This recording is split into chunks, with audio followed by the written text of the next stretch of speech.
আসসালামু আলাইকুম, কেমন আছেন সবাই? আলহামদুলিল্লাহ আমরা সবাই ভালো আছি। চলে আসলাম সৌদি আরবে যাওয়ার সেকেন্ড পার্ট নিয়ে। আলহামদুলিল্লাহ আমরা সবকিছু কমপ্লিট করে প্লেনে উঠে পড়ি। আর আমাদের প্লেনটা একটু লেট করেও ছাড়ে। আমাদের প্লেনটা ছিল ইউএস বাংলা। আলহামদুলিল্লাহ প্লেনটা খুবই ভালো ছিল আর আমাদের জার্নিটাও খুবই ভালো ছিল। আমাদের প্লেন একটু লেট করে ছাড়ার কারণ ছিল, কারণ যতবারই পাইলট প্লেনটা উপরে উঠানোর জন্য প্রস্তুতি নেয়, প্রত্যেকবারই একটা না একটা প্লেন ল্যান্ড করছিল। আলহামদুলিল্লাহ অবশেষে আমাদের প্লেনটা ফ্লাই করে। আলহামদুলিল্লাহ মহান আল্লাহ তাআলার নামে আমাদের যাত্রা শুরু হয়। এই টাইমটা হচ্ছে অনেক রিস্কের একটা ব্যাপার, কারণ অনেক সময় অনেক দুর্ঘটনা ঘটে যায়। আমি এত কাছ থেকে আসলে এভাবে দেখিনি।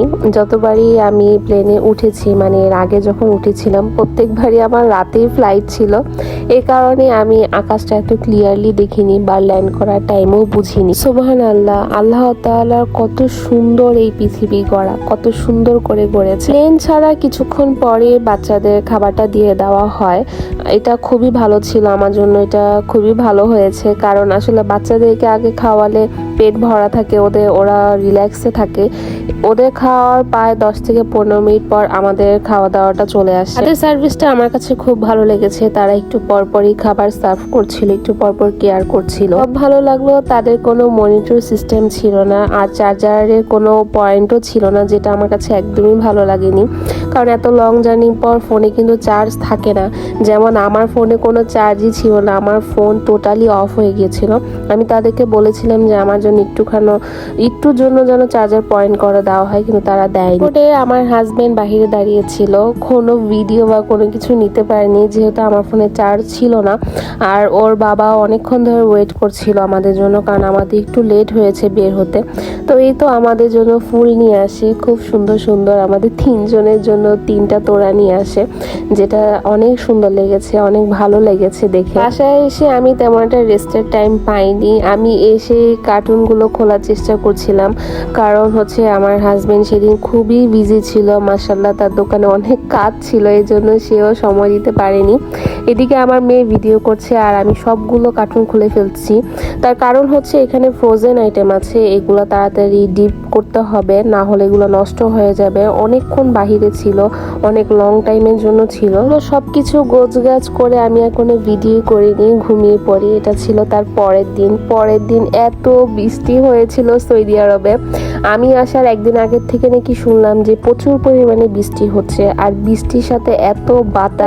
শীতকালে হয় বৃষ্টির জন্যই শীত প্রচন্ড লাগে আর বাতাসও হয় প্রচন্ড। সন্ধ্যার দিকে একটু বের হই, আমরা কিছু কেনাকাটা ছিল, বাসার জন্য কিছু কেনাকাটা করতে হবে, এর জন্য সবাই মিলে বের হয়ে পড়লাম।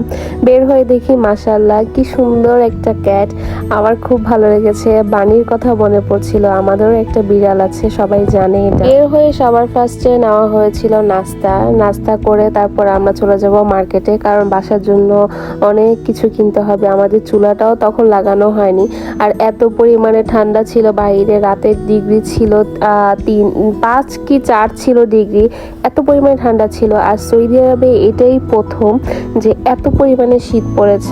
রিয়াদের সাইডে, মানে শহরে যারা থাকে, তাদের কিন্তু অত একটা ঠান্ডা লাগে না, মানে অত একটা ঠান্ডা পড়েও না। তো এরপরে আমরা চলে যাই চুলা দেখার জন্য। চুলা কিনতে হবে, রান্না বান্না করতে হবে। আমরা প্রায় 2-3 দিন বাহির থেকেই খাওয়া দাওয়া করেছি, বাহির থেকে খাওয়া দাওয়া এনে তারপর বাসায় করেছি। রাস্তাঘাট সম্পূর্ণ ভিজা ছিল, প্রচুর পরিমাণে বৃষ্টি হয়েছে, পুরো বন্যার মতন হয়ে গেছিল রিয়াদ শহর।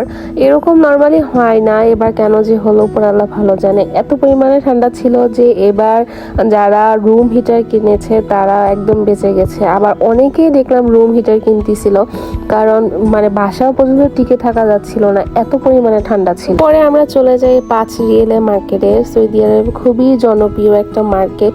এরকম 5 রিয়েলের মার্কেট কিন্তু অনেকগুলো আছে, অনেকগুলোর নাম অনেক রকম। আর এইখানে সবকিছু পাওয়া যায়, একদম সবকিছু পাওয়া যায়। এখানে যে শুধু 5 রিয়েল তা না, 5 রিয়েলের উপরেও আছে, 11 রিয়েলের পর্যন্ত এরকম আছে, এর বেশিও আছে, কিন্তু বেশিরভাগ আইটেম 5 রিয়েলের ছিল। আর কোয়ালিটিও ভালো ছিল, এমন না যে 5 রিয়েল যে কোয়ালিটি খারাপ। না, কিছু কিছু প্রোডাক্ট আপনার 5 রিয়েল মানে দামটা ঠিক আছে, আবার অনেকগুলো দেখা গেল যে না এটা ঠিক নেই 5 রিয়েলে। আমরা তো সেদিন বাসার জন্য ভরপুর শপিং করি, কারণ বাসায় ওর বাবা কোনো কিছুই কিনে রাখতে পারেনি, যেহেতু সে খুব বেশি বিজি ছিল, আর বেশিরভাগ আমার জন্যই রেখে দিয়েছিল যাতে আমি পছন্দ করি কি। সৌদি আরব আসার পর থেকে আমি খুবই অসুস্থ হয়ে পড়ি, যেহেতু অনেক ঠান্ডার কারণে আমার প্রচুর পরিমাণে ঠান্ডা লেগে গেছিল। আমি ঠিক মতো কথাও বলতে পারতাম। অনেক দিনের ভিডিও একসাথে দিচ্ছি। তারপরে একদিন চলে যায় আমার ছোট দেবরের সাথে দেখা করতে। ও আসলে বিজি থাকার কারণে আমাদের সাথে দেখা করতে আসতে পারেনি আর কি। আমার সেজো দেবর এসেছে, সে আমাদের সাথে এসে দেখা করেছে।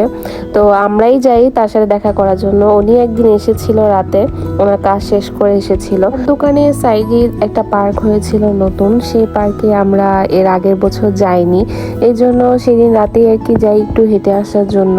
কিন্তু এত পরিমাণে ঠান্ডা ছিল, অনেক পরিমাণে বাতাস ছিল, তাই বেশিক্ষণ থাকিনি। বাসার সামনে এসে দিকে গাড়ি থেকে নামতে পারছি না, কারণ হঠাৎ করে প্রচুর বৃষ্টি হচ্ছিল।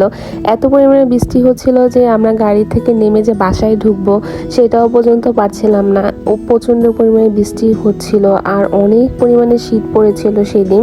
প্রায় রাতের বেলা হয়তো বা 5 থেকে 4 ডিগ্রিতে চলে। বাসায় এসে এদিকে যে শপিং গুলো করেছি, এখন সবকিছু গোছানোর বাকি। অনেক বেশি শপিং করে ফেলেছি, আর রাতও হয়েছে অনেক, যেহেতু একসাথে অনেকগুলো কাজ করা পড়েছে। এজন্য ভাবলাম আস্তে আস্তে সবকিছু গোছাবো, কিছু আজকে কিছু অন্য দিন করব। এটা ছিল তার পরের দিন সকালের ভিডিও। আমার বাচ্চারা আমার গেটের সামনে আর কি খেলাধুলা করছিল, আর আমি এদিকে রান্না করব। সেদিনই প্রথম যে আমি রান্না করেছি, অনেক দিন পর আমরা সৌদিতে আসার প্রায় 3 থেকে 4 দিন পর তারপর রান্নাঘরে ঢুকি আর কি। চুলার কারণে আসলে রান্না হচ্ছিল না, এদিকে আমি রান্না করছিলাম। আর অনেকেই আমার বাসা দেখতে চেয়েছে, তাই আজকে সবাইকে বাসা দেখাবো। আমার বাসাটা হচ্ছে 3 রুমের একটা ফ্ল্যাট বাসার মতন।